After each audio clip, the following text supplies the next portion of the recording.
Every team, every topic, everywhere. This is Believe.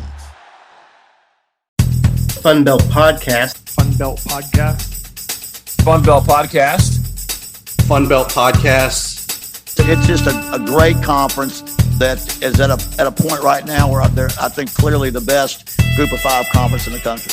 The state of Sunbelt football is the strongest in our history.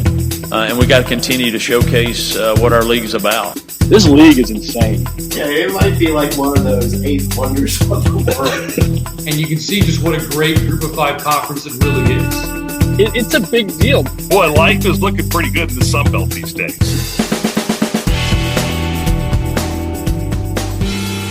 Welcome again to the FunBelt Podcast. We are back.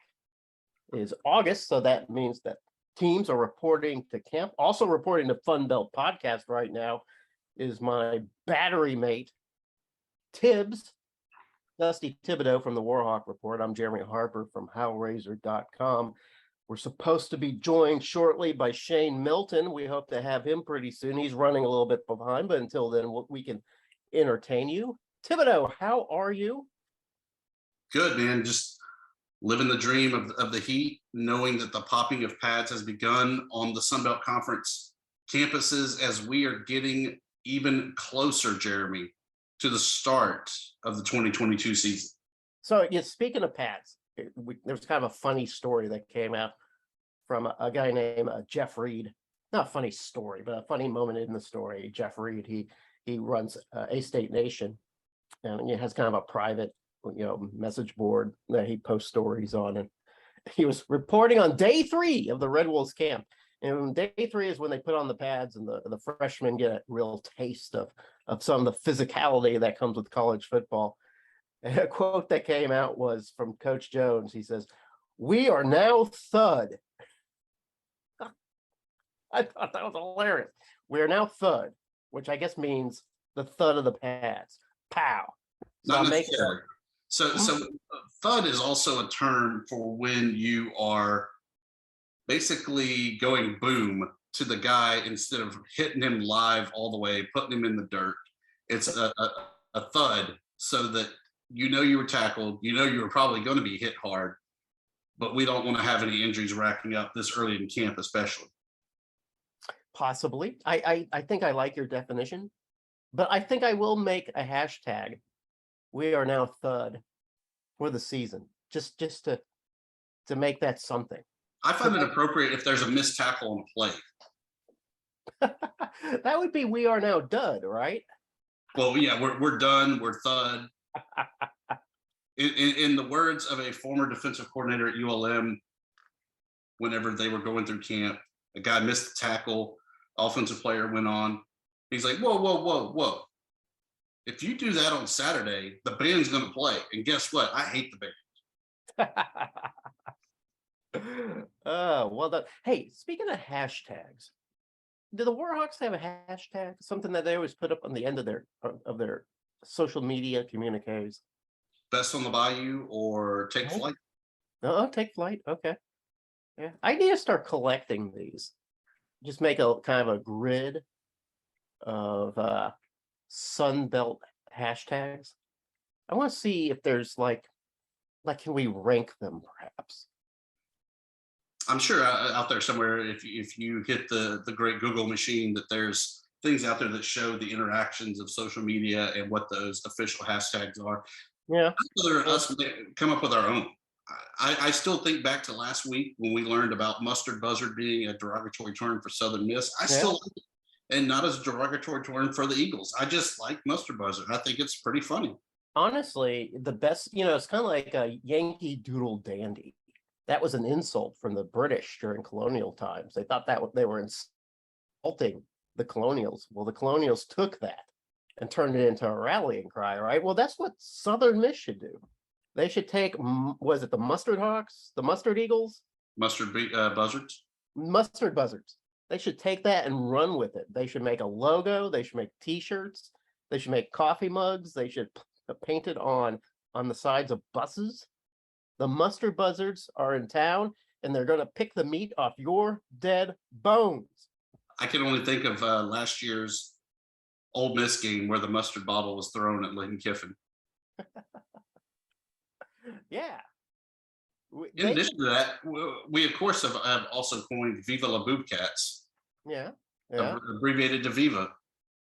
You very slyly dropped that in front of some of the Bobcat players that we were interviewing during. And they said Viva. You said Viva the Boobcats, and they just kind of looked puzzled and got out of their chairs and left. Yeah. But they said it back. Did they? Yes, Viva la Boobcats. I think maybe they said Viva the Bobcats. I'm not sure if they went with the double O. I like to think that they are hip and cool and listen to the show. Yeah. And went full Boobcat. Speaking of the show, Thibodeau, I have noticed that the Sunbelt has cranked out yet another Around the Sun podcast on their own. Like, they are now really getting serious about doing their conference podcast. Yeah, but Keith Gill himself said that he'd rather go on the FunBelt podcast than any other show. Should we be worried about this competition? I don't think so. I think there's plenty of room. There's plenty of room in the Sunbelt universe for more than one Sunbelt-centric podcast. Don't you think so? Definitely so, especially since they are kind of difficult to find. We are not. We are all over the place on social media, FunBelt PC. We have an open Gmail account where people can email in questions as they've done in the past. Our DMs are open, and we do get some crazy messages that some make the shows, others do not. So, it's I feel like we're in a lot better position. We are the voice of the FunBelt Conference. You know what? We don't have to suck up like the Sunbelt Around the Sunbelt podcast would have to be. You know what? If ULM sucks, I can say ULM sucks on this show because I'm not beholden to Sunbelt harmony. So if you want honest analysis, you come to FunBelt podcast. Yeah, and I mean, if I want to say Arkansas State is just horrible there, Jeremy. I thought we were just trading jabs. Well, hypotheticals, right? It's all hypothetical. We're not really. I mean, you wouldn't call us bad. I mean, that would be hurtful. Anyway, ULM, I wouldn't call ULM bad. That's just hopeful. Now, would I call them cheap? Maybe. That's an understatement. Do we have a derogatory term yet for Arkansas State? You know what? Maybe we should pull our powers together and just make up derogatory terms on par with mustard buzzard. It'd be like, like the red, the I don't know, something, the vomit dogs or something. That's what it'd have to be. Joining us on the show late, but we forgive him because the analysis that he brings to the table is just so top notch. Shane Milton is back on the show. Shane, how's it going, man? Good, especially since you forgive me. That makes it okay. I feel like we're kind of yin and yang though, so I guess if Jeremy forgives you, I don't. So okay. How dare you, Shane? Well, to tell you the truth, between the two of us, Thibs is sort of the he carries the bully club. Like he's the guy that's going to bonk you on the head with a sack full of quarters. Me, I'm the good cop, Shane. I'm the guy that says it's going to be okay. It's probably a mistake. You're probably at the grocery store running a little bit late. Maybe there was a school function. I get it. Now, Thibs, he's not so understanding. Thibs is like he's on. If he's not 10 minutes early, he's late. So let's be honest. If somebody's going to understand not being on here on time, it would be Jeremy. Absolutely. Life gets in the way. Shane, you and I are busy guys. We don't have time to be on a podcast. We've got responsibilities to not just to ourselves, but to other people. People depend on us. Thibs, he just lives his own life. He just sort of does whatever he wants. He's like the Highlander. He just gets into little adventures, and then he has all this extra free time to do a podcast. We don't. Yeah, well, it was newspaper related for me today. Held me up a little bit, and I'm still trying to get stuff in so it'll be in the paper tomorrow. But Shane, are you talking about a scoop? No, not particularly. Just getting stuff on the page for the most part. I wish there was a good scoop today. There's not. Thibs and I were really hoping for a scoop. Not today. Nothing too crazy. I see your good friend Noah has been very busy putting together content for the newspaper. He has. Yeah, he was at Sunbelt Media Days, and he was all over the place. Thibs, we cannot be more complimentary of Noah, can we not? No, we probably could if we could only ever remember his last name. I feel like we kind of made him like Prince or something. He has one name. He is Noah and Noah only.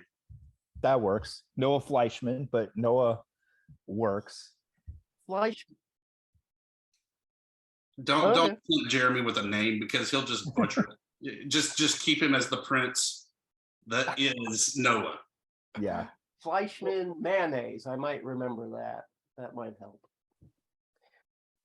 All right, so we're heading into the meat. Let's say it. We're heading into the meat of the off season. August is when things really start to pick up. August is when we start really chewing on the marrow of each team in the Sun Belt, trying to get a little bit more knowledge of the Sun Belt teams, who's going to be good, who's going to be not, teams to look for, players to look for. So on the FunBelt podcast, we always try to find the expert, the guy, the person who can give us that piece of information unvarnished. We're not necessarily looking for athletic directors or coaches. We're looking for people with good, solid, unbiased analysis.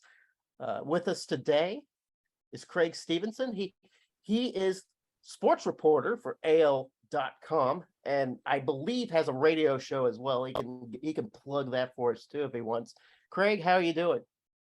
Doing well, guys. Thanks for having me in. And I have a radio show, but I'll let people find it on their own. Okay. I'm on in the afternoon in Mobile with Randy Kennedy on Sports Talk 99.5 in Mobile. We've been doing the show together for about 7 years and 3 years in the at the current station. So there you have it. So how do you like doing radio? Is that something that you as a reporter of the written word, how is that? How do you like that better than? How is it different than being on the radio? Well, it doesn't require as much preparation. It's just kind of turn the mics on and talk, which I guess you guys have some experience with. But absolutely, it's a challenge schedule wise sometimes. But yeah, I enjoy doing it. It's definitely different from the day-to-day grind, and we talk a lot about South Alabama, but Alabama and Auburn and the SEC and whatever else is going on. Well, what we're interested in right now is the South Alabama Jagg-Wires, right? Kane Womack, year 2. Year 1, we had you last year. Hold on a second, Jeremy. Hold on. I'm not going to let you get away with mispronouncing Jaguar and Womack in the same sentence. So, Womack. It's Jaguar, not Jagg-Wire. All right. First of all, I'm just a simple country kid from Arkansas. We don't have exotic cats in Arkansas. We have possum that are just made up. Well, we have possum, armadillo. We don't have Jaggy-Wires. Sorry about that. But I will. For you, Creg, I'm going to work on that. Now, is it Kane Womack? I think he actually told us the pronunciation too, and I keep it's Womack. Yeah, Womack. Okay. 2 M's. So anyway. Last season you came on the show. We talked about Kane Womack and his first year, and everybody was getting behind his program. He brought in a lot of youth, a lot of energy. What's the attitude in year 2? Yeah, I think we're still in kind of show me mode because they were better last year. There's no question they were better last year.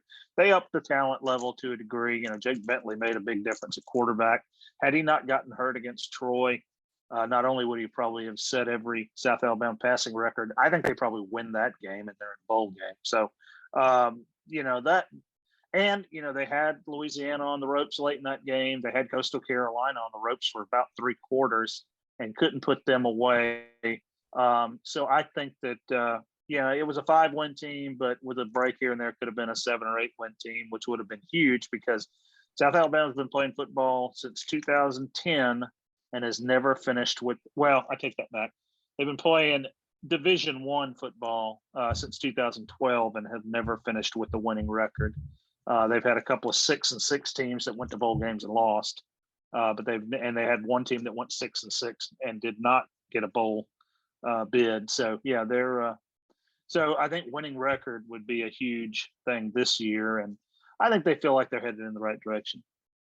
Well, Craig, for Hellraiser picked South Alabama to finish second in the very competitive but kind of struggling Sun Belt West. Where do you pick? I think that is accurate. That I think you guys know that the East is much better than the West. What? No. Yeah, and Louisiana obviously has ruled the division for a while, but they took a big hit not only in the coach in between the coach's headset, but also just in terms of talent with a bunch of those guys that left. And I think it's wide open. Would I pick South second? Probably not. I think that maybe they're third. Troy. I think Troy's better than they are right now. Louisiana, I don't know. I guess you have to show me that. And we keep waiting for Texas State to show up. And we keep ULM for whatever reason has had South Alabama's number, which is just bizarre. And then then there's Arkansas State, which won't be down forever, I don't think. And who am I leaving out? Oh, Southern Miss now, which they got a ways to go, I guess. So with that said, Craig, do you feel that the championship on the west side goes to the state of Alabama, whether it be Troy or South Alabama, or do you feel that it really is as wide open in the West as it's portrayed to be? Yeah, I wouldn't be surprised. I mean, I wouldn't be surprised if one of those two teams won it. I wouldn't be surprised if anybody won it, to be honest with you. Yeah, I can't sit here and say that it's going to be Troy or South Alabama. Now I think it's Louisiana's until somebody beats them. Which may happen, may not happen. I don't know, but I think it's too early to say those are the two best teams necessarily. Yeah, I mean, Jeremy doesn't like it when I say "Hail to the Chief" till the Chief dies, and right now occasions are still the Chief. But we kind of wrapped up Sun Belt Conference Media Days, and I still think it's an Alabama school, whether it be Troy or South Alabama. I lean a little bit more towards Troy because I feel like they have more of the pieces in place. Right, but it's still an Alabama championship this upcoming season on the West. The way I usually feel about it is when you have a first-year head coach, you're going to lose a game or two you might not lose in a year after that. So I think that Troy may be in that boat where they may drop a game or two just because they're just not quite there. We saw it with South Alabama for sure last year. I mentioned already Louisiana and Coastal Carolina. They were in really good position in both of those games and didn't win. South Alabama's schedule is interesting because they play Louisiana really early. They play them in week 5. They have their 4 non-conference games, and then they play Louisiana. So, it could be a situation. It's in Lafayette, but it could be a situation where they maybe are able to go over there and signal that, you got a new challenger for sure. All the talk also at Sun Belt Conference Media Day. We're happy with 14. But we would be happy with 15. We'd be happy with 16. Was that kind of the sentiment that you took from those talks as well? That maybe there's another team on the horizon, or maybe more, or just kind of throwing it out there and seeing if anything sticks? Yeah, I think you're right. I mean, if Conference USA continues to implode, then obviously you're going to have some teams looking for a home there. There are some burnt bridges for sure. Louisiana Tech most notably, but also Western Kentucky burnt some bridges on the way out. But they would be teams that you would think would be immediate factors if it does happen again. Now, the other thing you got to consider, obviously, is their attrition going the other way. If the Big 12 continues to lose teams, then or the American, then does somebody like Louisiana or Georgia Southern or somebody like that try to move into a different league? I don't know. It's a good question. So going back to South Alabama, Tolbert, thank God, out of the conference. Yeah, done torching my Red Wolves, torching NFL teams now. who can we look from South Alabama to sort of pick up that or fill in that gap from that with Tolbert's absence now? No, we're talking offense, right? Absolutely. Yeah. I think Jalen Wayne's the obvious guy. You know, he had 53 receptions last year. I think he can move in and be the number one. Is he as good as Tolbert? No, but he's probably as good as Kawan Baker, who was drafted in the 7th round by the Saints a couple of years ago. The problem with that is when you move your 2 up to 1, who's the 2? And that's what the real question. Colin Lacey's a guy that they got out of Faith Academy here in Mobile a couple of years ago. Was a running back in high school, and they converted him to receiver. He's kind of been iffy. Alan Daly, they had a transfer from Kentucky that came in last year, quit the team, then came back in the spring and left again. So, but he had a really good spring, and they were really counting on him, but he had some off the field issues, and he's gone. So, yeah, I really think that receiver wise, they've got some young guys that they're going to have step up. Jay Jawan Townsend, that's how you pronounce it. It looks like J1, but it's Jay Jawan. Came in last year, had 1 reception for 62 yards against Georgia Southern. It's the only pass he caught all year. So, but I think he's a guy that may be a difference maker down the road. I do like their tight ends. Lincoln Sefcik caught about 40 passes last year, was a real good short yardage red zone target. And then DJ Thomas Jones, which sounds like a guy that works weddings and bar mitzvahs, but his name is actually DJ Thomas-Jones. Transferred from Ole Miss, had a really nice spring as a kind of a tight end, but really a puffed up receiver tight end. And so I think he's a guy that can be a difference maker in the passing game. So just to clarify, because I'm not quite certain, is Jake Bentley back as no? Okay, so no. So who's quarterback?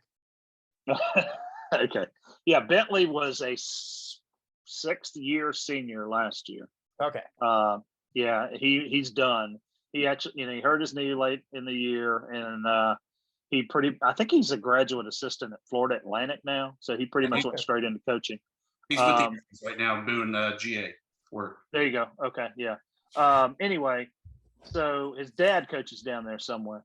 But anyway, Desmond Trotter, who is obviously was a starter 2 years ago, filled in for Bentley last year, is back. But the guy that they think is going to win the job, they want to win the job, is Carter Bradley, who was the starting quarterback at the beginning of the season with Toledo last year.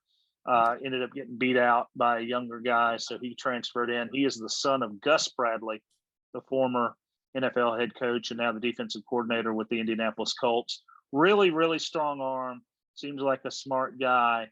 But every conversation I've had with anybody since he got there is that they think he's going to be the guy, but they haven't named him the starter yet. And I wonder if that's just to keep him motivated, but also to keep Trotter interested as well, because I don't think that they feel like they have anybody other than those two that could get the job done. So I don't think they just don't want Trotter to transfer, in other words. But I think it's going to end up being Carter Bradley for sure. On the east side, as we look over there, again, I talked about us really kind of having the consensus that the West Championship goes to the state of Alabama. How do you see that East shaking out? Because to me, even though it feels like App State and the Six Dwarves, it's right. really kind of a wide open race because, yes, App State brings back Bryce Chase, Peoples, and Nate Noel, but they lost a lot of their receivers. A lot of the offensive line is back. They have some pretty good players on the defensive side of the ball. And then Grayson McCall is such a question mark that I don't feel that the Chants are in a position to be able to contend right now because there's so many question marks there as well. How do you see that East?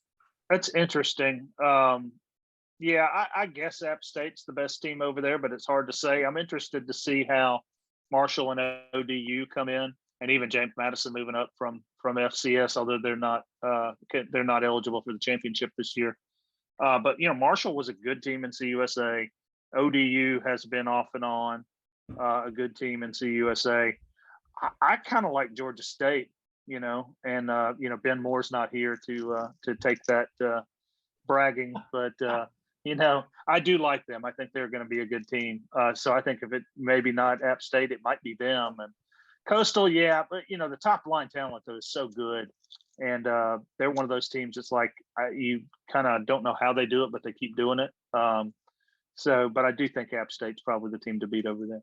It's funny you say that about Georgia State because I saw a Twitter video from Sean Elliott on the opening day of camp, and they had to make some edits on it because it was not PG-13 for the Twitter stream, where he said that his team was just not into it, and if the season started, that they would be having several L's on their record already. So it's interesting to see. Was it a bad day of practice, or is maybe Georgia State hyped up a little bit more than what they possibly should be? Well, they open with South Carolina and North Carolina back to back, so they need to find out how good they're going to have to get into it pretty quick. And that's odd too. That, like you said, you would think they would, with those games on their schedule, especially North Carolina, I think comes to Atlanta, or maybe not. I don't know. They do. Do they? Okay, good. Yeah, I thought so. Anyway, so you would think that would be all the motivation they needed to get going with having those two teams on their schedule to begin things. Is there any team you look at across the league as a whole that you just say not their year? Oh goodness. I don't know. It's so bizarre. I think ULM is going to take a step back. I think losing Rich Rodriguez is going to be a big deal for them. They weren't great last year, but they beat South Alabama. I think Southern Miss is still a little bit away. They may be better. They're not going to be playing the single wing, which probably helps. But I don't know that I'm looking for anybody to just be awful, but somebody always is. So, you were at Sunbelt Media Days. The first time it was Right. Days, not Day. Yeah. Overall, how did you feel about the optimism of the conference coming in? Did you feel, you've probably done this a few years. What was different about this year than was in years past?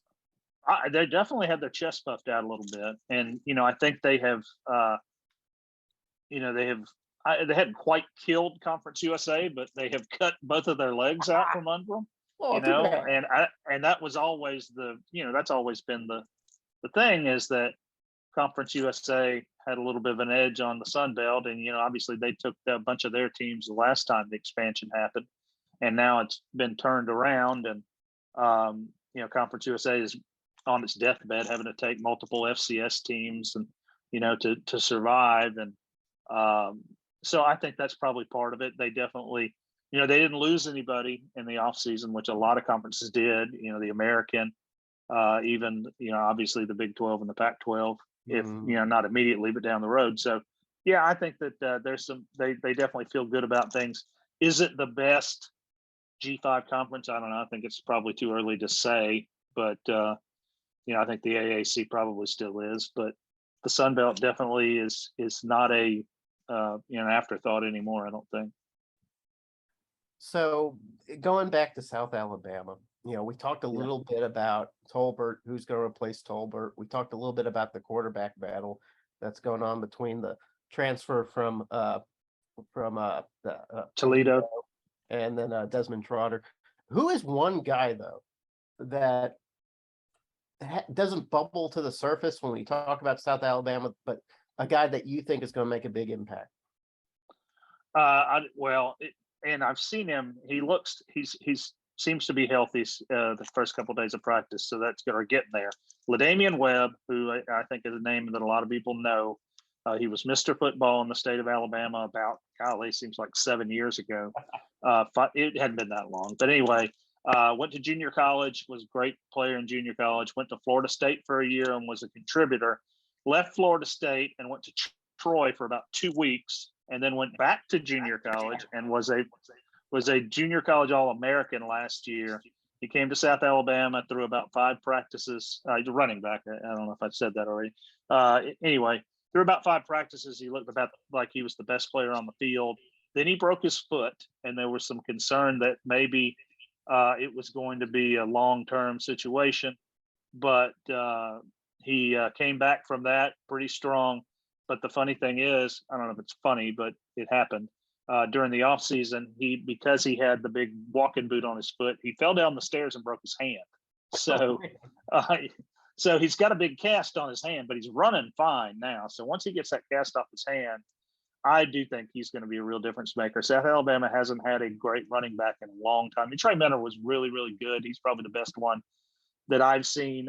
Xavier Johnson had some moments as well, but I think that he's going to chance to be easily their best running back in the last 4 or 5 years.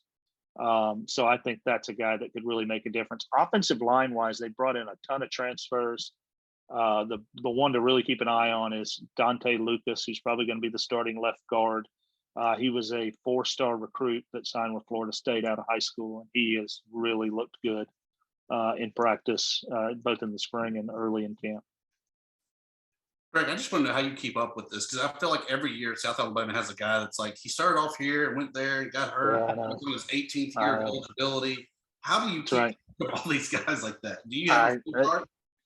Yeah, I do. I mean, I keep spreadsheets and all that kind of stuff of who's coming and going. I think they have 17 Division I transfers this year. They had 8 in the spring and 9 in the summer. So, and then last year they had a bunch last year too. And yeah, it's just kind of the roster management's gotten so crazy because of the portal and all of that. And but you just kind of have to keep up with it. But yeah, they have definitely upgraded the talent. Defensively, we hadn't talked about that yet, but I think South Alabama has a chance to be one of the 2 or 3 best defenses in the league. They are defensive line. They're loaded. Linebacker James Miller, who transferred in from Indiana, who was a guy that Kane Womack recruited out of high school. And so he knows the defense backwards and forwards. He was probably the best guy on the front 7 during the spring. And then Darrell Luter, who literally almost never allows a reception. I watched him all last year and I was thinking, this guy's pretty good. And then to see all the accolades he's got during the offseason and all the people that do the advanced analytics and all that kind of stuff love him. So it kind of validates what I was seeing, because he is legitimately an NFL cornerback. Now, how high does he get drafted? I don't know, but he's going to have a chance for sure. Now, Craig, have you visited practice since camps have opened? Yeah, I went. I did not go today. I went Friday and Saturday. Obviously a bunch of guys just run around in shorts and helmets. I think they put the full pads on Wednesday, I think. So, but yeah, pretty spirited, obviously. It's hard to tell anything when they're not in pads, but they definitely are kind of developing a consistent depth chart and that sort of thing. Okay, one thing Still, go ahead. I'm sorry. Okay. One thing Thibs and I have been doing is trying to collect every team's hashtag for social media. What are the Jags doing? Do you know?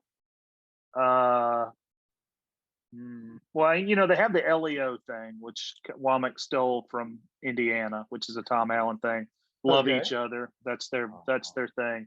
Yeah, I know. It's very heartwarming. But anyway, I'm trying to remember what the other one is. I don't pay attention to that kind of stuff. I really should, but I don't.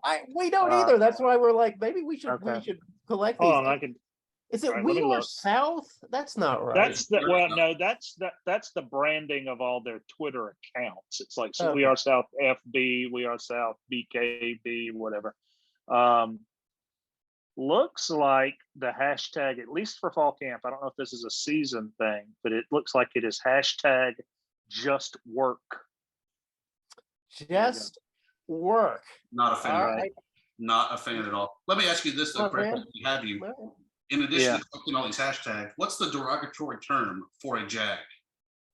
Ooh. Well, they don't like to be called South Al. I'll tell you that. The other one is hashtag Our City. They're really trying to brand Mobile. That's the thing they've got here. They had the helmets with the battleship on the side, and they had the Hank Aaron helmets, and so that's one thing they've really tried to do. Actually, their practice jerseys have the USS Alabama on the back as well. I think that's in terms of Yeah, I don't know that there is one that is directly off the mascot, but they don't like being called South Al. They don't like, of course, Southern Alabama, which is just bizarre, but they don't like being called Jaggy-Wires. I think I'm so sorry about that. No, people I'll do work that on with it. the NFL.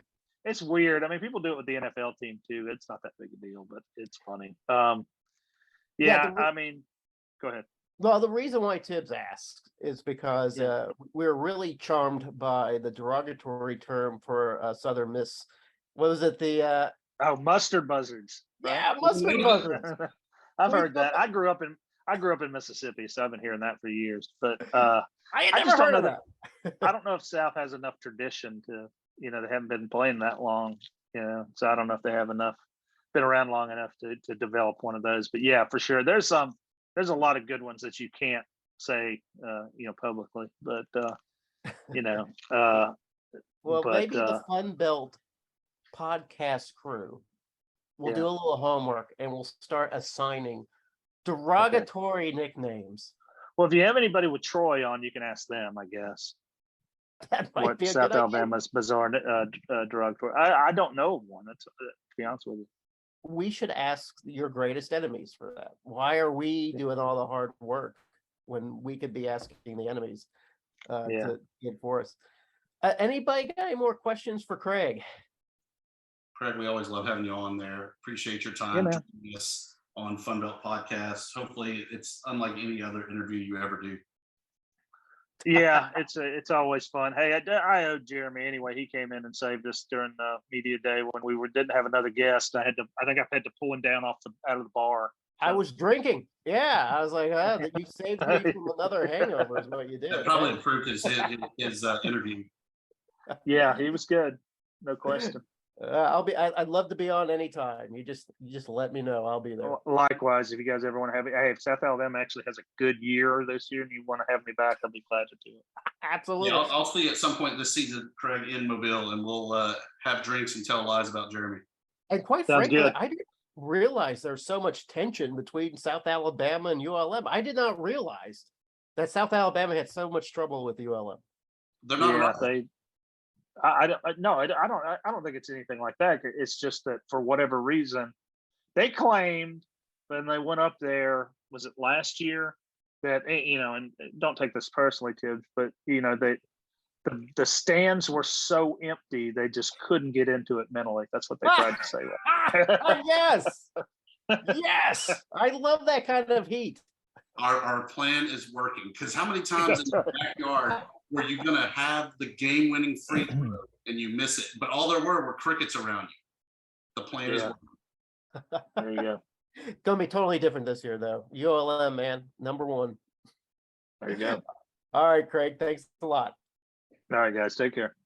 So, Jeremy, we have talked now with Creg Stephenson about South Alabama. Yeah. Or South Al, if we want to be mean to the Jags.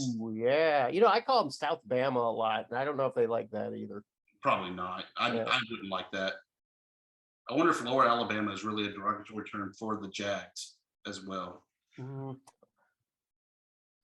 But we have a bunch of meaningless watch lists to discuss.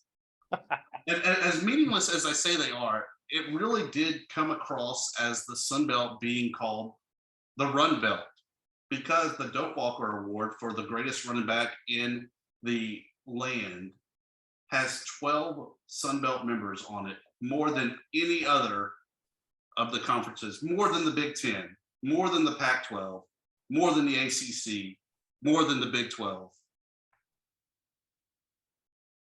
You know why that surprises me? I didn't know we had that many running backs in the league. I just never really think of the Sun Belt as a running backs conference. Like, I know that the Cajuns had some really good, have always had really good running backs. Appalachian State has always been pretty good at running back. But I always thought of the Sun Belt as more of a pass team. Now we've got all this great talent. So it's kind of strange. Shane, you're a seasoned journalist, a man of print. What do you think of these? First of all, what do you think of these watch lists in general? Is it just a bunch of puff, or is it something that we should be taking seriously? I don't even know how to answer that quite. I mean, it means something when people are that high on somebody going in. I mean, they don't just pick these names randomly. I mean, it means you've accomplished something, generally speaking. But also, the list could completely change a month from now, and probably will to some degree be completely different a month from now. But I mean, one of the main things is, you talk about the Sun Belt, if they've been a running conference, if they're the Run Belt this year, if not, they just kind of happens to be a year where everybody has their top rusher back. Some teams have their top 2 or 3 rushers back. And, when you start making these lists, first thing a lot of people could do is like, okay, let's look at last year's stats. Let's look who's coming back. Yeah. If somebody's got their leading rusher coming back, there's a decent chance that guy's going to get on some watch lists or, preseason all conference or whatever, just because you go off last year's stats. And for some reason, the running backs didn't graduate last year, where, they didn't, they graduated, they transferred for a lot of positions, but running backs, everybody's got their guys back basically. Shane, can I tell you something that's really sad? Yeah. Something that's really depressing, that it's touching on kind of some of the things that you're saying here. Yeah, go for it. Yeah. ULM is not on any watch list this season. They're the only Sun Belt team who doesn't have a player represented on any of these lists. And some of these lists are just kind of goofy, right? There's one like Good Sportsman Award or something like that. Not even a Warhawk on that one. What is going on with the Warhawks, Thibs? You call that the UL most as your derogatory term for the Warhawks? What? That's when you're so close, but you just miss. You UL most. I'm surprised there wasn't even a Boogie Knight on the list, just because people like to put his name on things. Everybody loves his name, so he. Absolutely. I mean, not he's also a very good player, but I mean, if you have a chance to type that name out, it seems like you're going to do it. If you're a PR person for any of these watch list people, you put in Boogie Knight. You say, "Hey, listen, we even got this guy, Boogie Knight. Check him out." Yeah. I don't know if they know what they're missing with ULM, but I do feel like, all right, what Shane is saying is that essentially that if you have somebody on the list that seems to imply that you have enough talent that puts a spotlight on the program. And right now there's just darkness being cast on the ULM. And that sucks. Agree with me, Thibs, on that? Yeah, I mean, and Creg said it best, and I think I've even said this several times. This season is really kind of year one of that rebuild under head coach Terry Bowden. Last year, he kind of got stuck with some players that he just wasn't able to turn over the roster like he wanted to. Lost a lot of players into the transfer portal, and they did that again this upcoming season. But this is really his first year of doing a rebuild. And if you look at last year, the 4 wins, it's frustrating because you almost had 7 wins because 3 games were by a score or less, including one, the finale against the Cajuns. And so they're close. But yeah, their record this year will be less than 4 wins. But I still feel that this is a product that will be much better to watch and truthfully more frustrating because they're going to have even more wins that are you almost wins. And that is very passionate. You know the ins and outs there better than the two of us. Is it completely on the coaching staff to promote the program? Is it we got Bowden, he's gonna get something. Is that where it comes from? Because part of these lists too is like SIDs send out stuff on their guys, or they've got social media staffs, and that's where some of this comes from. Is if there's somebody who's all over Twitter or all over Instagram, they're obviously gonna get a little more attention. Is that part of it with ULM? Yeah, I don't really know the answer to that. I would think that you do have to kind of toot your own horn and really promote your players from a marketing standpoint. Whether or not they're doing that or they're just focusing on actually building the product as a whole is what it seems like they're doing and not going for the individual awards. But to me, it's kind of the catch-22 that you've got to have that hype of your individual players that you have. I mean, you have a once in a lifetime name of Boogie Knight that you should be plastering him all over the place for every watch list under the sun, deserving or not. And that's not a knock at him. But you probably even go over the top and say he's a Heisman Trophy candidate just because of the name and really hype it to get the name out there, and it exposes the university as a whole as well. Yeah, I asked that because at JMU practice the other day, they sort of discussed on the sidelines while everybody's watching some of their staffers.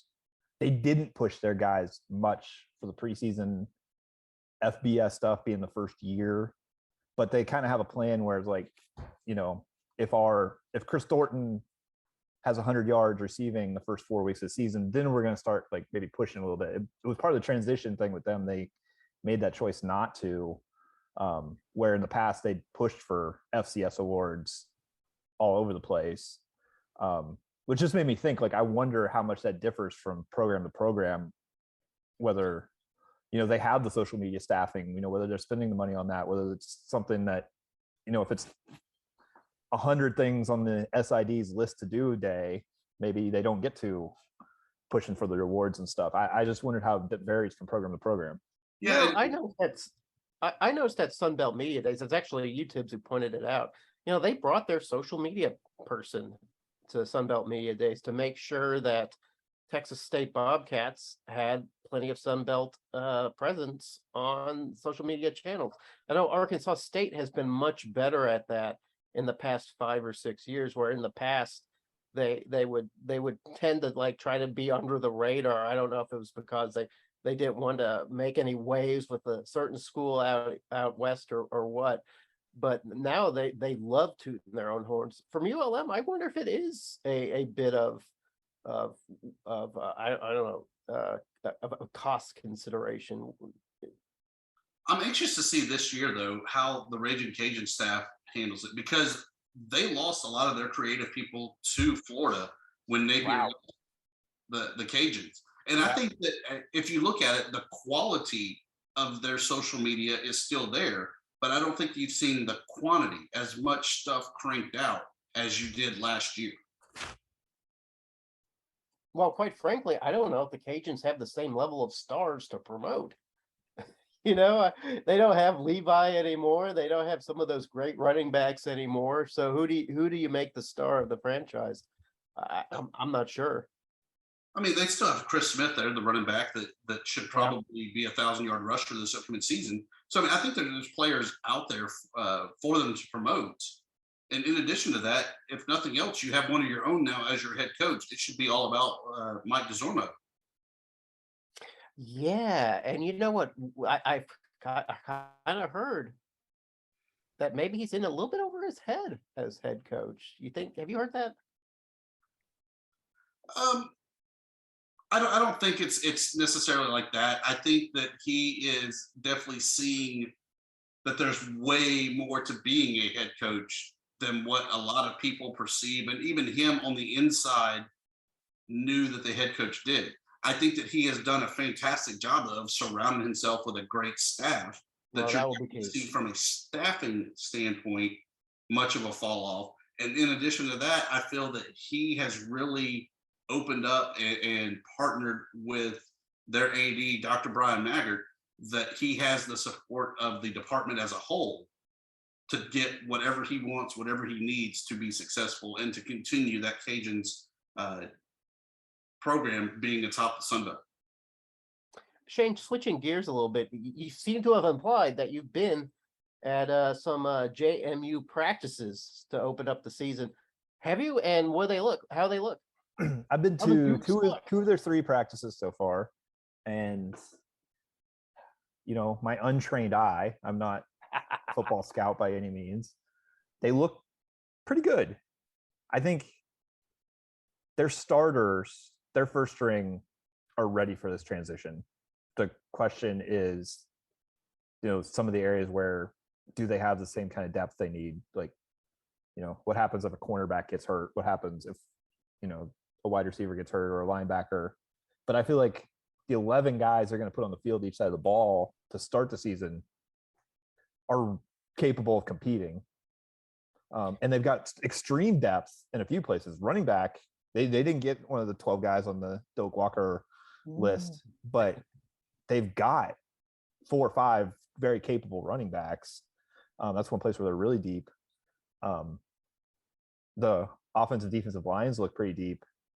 But yeah, there's the question marks are not even so much like, you know, if their starting quarterback's going to be okay. It's if what happens if that guy gets hurt. Like, you know, Right. it might, you know, not to, you know, you probably won't be too sympathetic of this, but they could be a lot of freshmen on the field in certain spots. So That's so unfair. things- You know, depending on how things work. listen, I have nothing but love for every team in the Sun Belt except for the Warhawks. I mean, every team in the Sun Belt. I wish them good health. But Shane, you said something that actually I identify with a lot. And I asked you how the team looked, and you said, "Well, I'm by no means a scouting football." And I do sometimes, like when I'm looking at football players, I have absolutely no idea what I'm looking at. You know, they look big, they look fast, but you never know, from my eye, if it's actually going to be a good team or not. Thibs, don't you evaluate recruits? Yeah. And you know, a lot of it is, I'm definitely not an offensive lineman, not a defensive lineman, but I love watching the trenches in those guys. And to me, it's all about handwork and footwork on the offensive side of how well can they get the guys without just literally grabbing them and having the holding penalty. And on the defensive side, just how quick are they off the ball on the snap? A lot of guys I've seen have had kind of that sixth sense where they know when the ball is about to be snapped and can judge it without getting an offsides penalty. That's the kind of things that you really have to look for. And then in addition to that, whenever you talk to these guys and they're not on the field, you kind of get a sense of how well they know the game and how well they can adapt to different situations. And just seeing how they interact even with other players. There's been guys that were just stand out, dominate, and instead of it making it about me, they're trying to coach up the other guys even at camps, at prospect showcases, to get them maybe closer to the same level that they are. Yeah, you know what? I am an absolute believer. You're not a good player unless you make the other players around you better. You know, like my son's on a lacrosse team. Shane knows the lacrosse probably better than all of us. But you know, there's kids that play good lacrosse, but they don't make the rest of the team better because they're all focused on themselves. I said he can never be a great player until he learns how to make everybody better around them. So yeah, I agree with that it's really good to talk to some of these guys and you can hear them talk about team first and about elevating other guys around them. And then you kind of really know if that guy's a really good player. Shane, what do you look at when you're looking at these practices and you think, well, this guy looks like he could be a star in the league?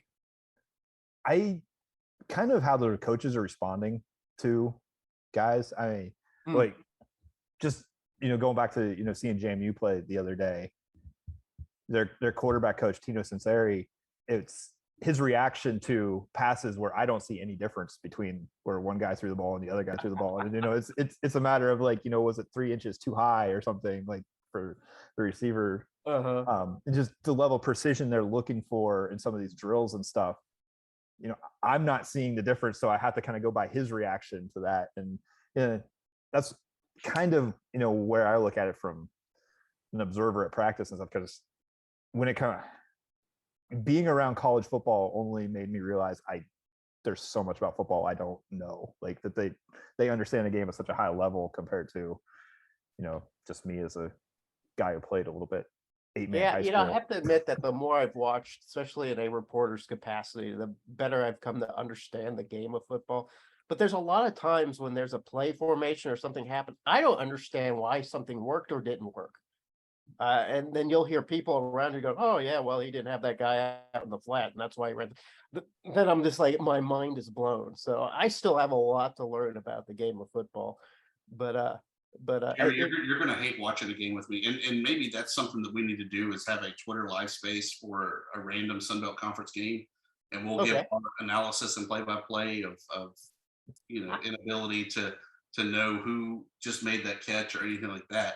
But I feel like the breakdown of things like that is really where it's at. And I like sitting up in the press box because I like seeing from the high level, to see the play develop, to see the offensive defensive line in the trenches.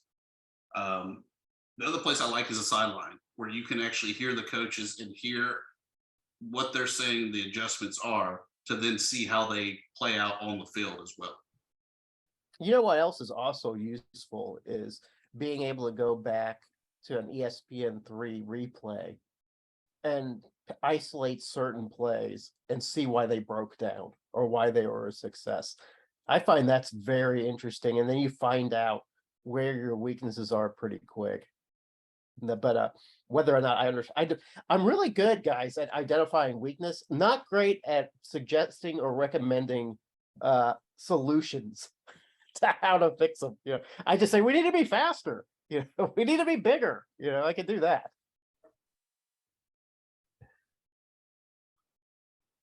So on that note, guys, all right, it's been a long week.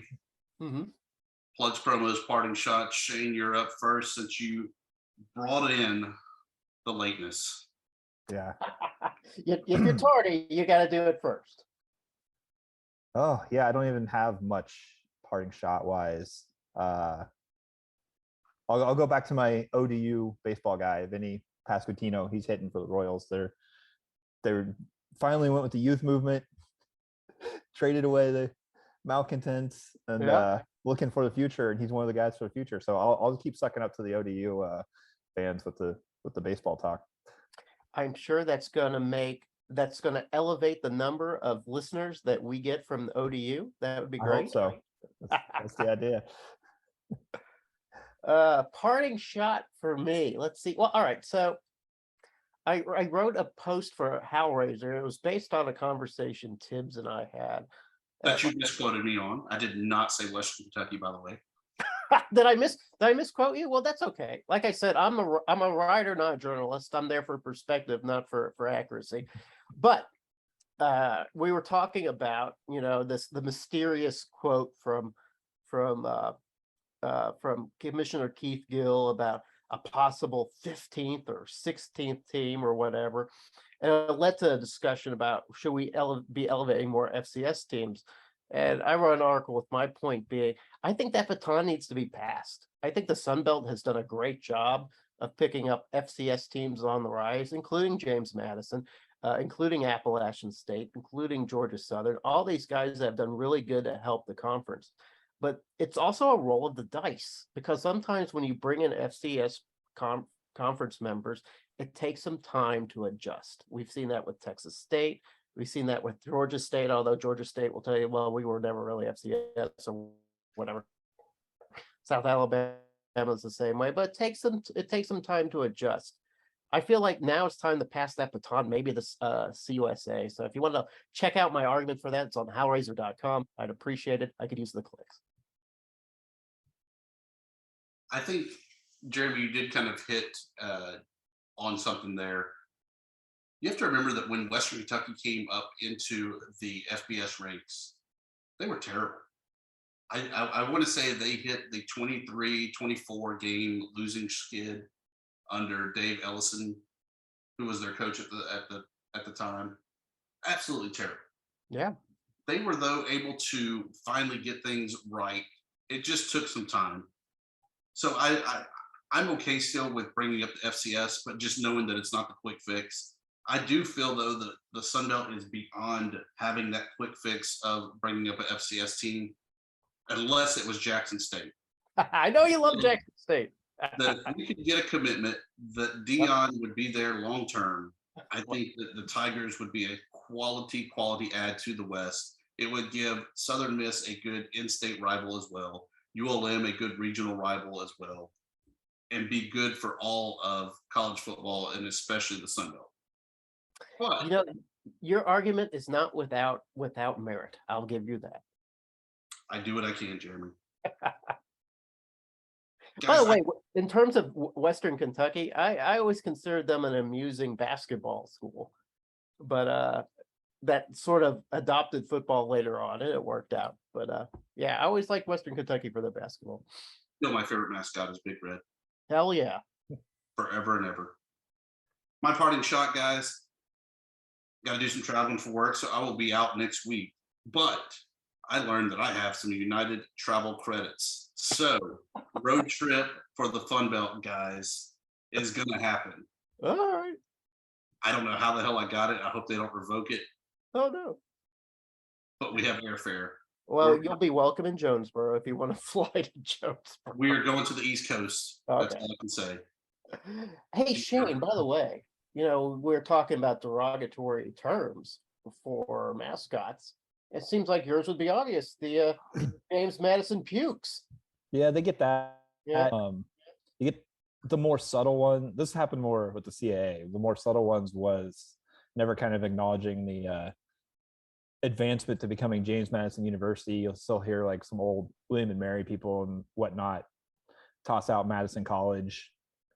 So that's probably what they get a little bit more. I mean, I'm sure, you guys out west, especially in Louisiana, kind of know the whole branding thing. But that's probably the subtle one they get a little bit from some of their older rivals. I think ULM gets a little bit of that too, right? Pulling out that old Bayou Desert High. Yeah. Mm-hmm. Yeah. Arkansas State doesn't get that, but I know that Memphis Tigers, if you want to really irritate a Tiger, you call them Memphis State University. I don't know why that bugs them so much. Now they're the University of Memphis, but they get all hung up on that. But yeah, I think we really do have to start coming up with a list of derogatory names, but derogatory names that you could actually seize upon and use it as a battle cry for yourself. Kind of like Yankee Doodle Dandy. Are we up for that? Is this a good homework assignment? Leave a little boot cats.